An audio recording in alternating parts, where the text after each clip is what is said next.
जळगाव घरकुल घोटाळा प्रकरणी गेल्या 2.5 वर्षांपासून तुरुंगात असलेल्या आमदार सुरेश जैन यांच्या कुटुंबियांची आज उद्धव ठाकरे यांनी भेट घेतली। जैन यांच्या पत्नी रत्ना जैन आणि बंधू रमेश जैन यांची विचारपूस उद्धव यांनी केली। जैन जेलमध्ये गेल्यानंतर 28 महिन्यांनी उद्धव ठाकरे जैन यांच्या घरी आले। यानंतर विभागीय मेळाव्यातही त्यांनी सुरेश जैन यांना पाठिंबा दर्शवला। सरकार असं पाहिजे की कोणताही जरी माणूस असला तरी न्यायाने वागणारं सरकार आणि न्यायाने वागणारा मुख्यमंत्री असला पाहिजे। मी मुद्दामून आल्यानंतर सुरेश दादांच्या घरी गेलो, मुद्दामून गेलो मी। सुरेश दादा आपला माणूस आहे, आपला माणूस आहे।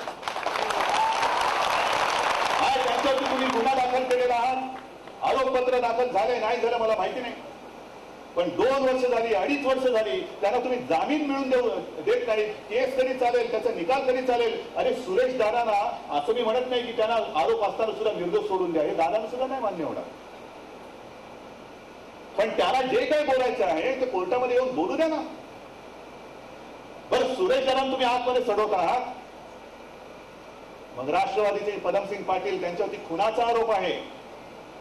खुनाचा आरोप असलेला माणूस आज बिनदिक्तपणे फिरतोय। गेल्या वेळची लोकसभा तो लढवतो आहे, राष्ट्रवादीचा उमेदवार म्हणून शरद पवार प्रचाराला जात आहे।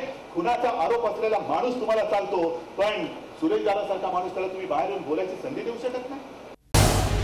झी 24 तास रहा एक पाऊल पुढे।